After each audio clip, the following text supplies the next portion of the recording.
Есть такая шутка не очень хорошая про консультантов, да, говорят, тот, кто не умеет работать, тот учит, а тот, кто не умеет учить, тот консультирует, да, но на самом деле консалтинг, мы та категория специалистов или экспертов, скажем так, когда к нам обращаются, когда в этом есть необходимость. Необходимо выправить какие-то вещи, необходимо посмотреть со стороны на бизнес, с которым что-то происходит. Консультант приходит с определенным багажом, с определенным знанием, и консультанты, они есть в различных сферах. Вот наша сфера, как я уже сказала, это управление человеческими ресурсами, это аналитика, и это тот же самый аутсорс, и тот же самый headhunting или executive search. Когда мы говорим headhunting или executive search, то здесь про кадры не идет речь, здесь идет речь про таланты больше, здесь про людей, которые уже состоялись, которые уже востребованы на рынке и которым уже ничего не нужно доказывать.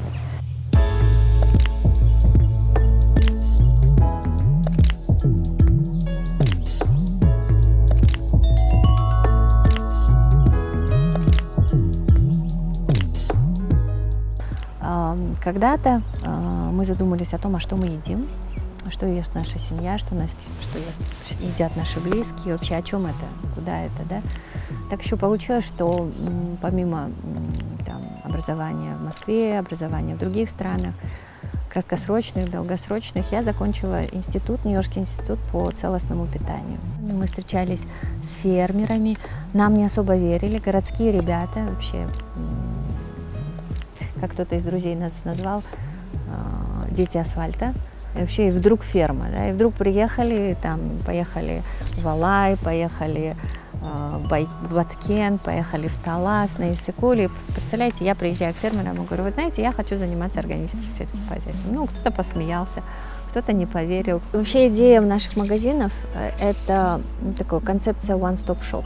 Вот когда ты пришел, не только купил фермерскую продукцию, не только там зеленые листья салатов, и, кстати, листья салатов у нас самые лучшие. Вот нет такого выбора ассортиментов, начиная от рукколы, заканчивая мангальтом и кейлом. И вот мы первые, кто кейл выращивает. У нас великолепные фермеры, которые выращивают просто великолепную зелень. Если вам нужен хлеб, то вы найдете его бездрожжевой, из цельнозерновой муки, и тот, который максимально будет вам нести пользу. Если вы не едите глютен, вот вы знаете, да, сейчас безглютеновое, там кто-то не ест, и это окей, тоже нормально, то тогда вы найдете безглютеновый хлеб, из гречневой муки, из рисовой муки. Как один из японцев сказал, один из наших партнеров, с которым мы работаем, он сказал, это классная идея, говорит, продвигать органическую продукцию кыргызских фермеров через хлеб. Потому что мы все так привыкли есть хлеб, да, и вкусный хлеб, нам нравится он. И если ты пришел и нашел этот хлеб, и еще и параллельно нашел органическую продукцию, или пусть она не органическая, но с любовью выращенная продукция наших местных фермеров, то это уже круто. Он купил, он узнал, и в следующий раз он опять придет.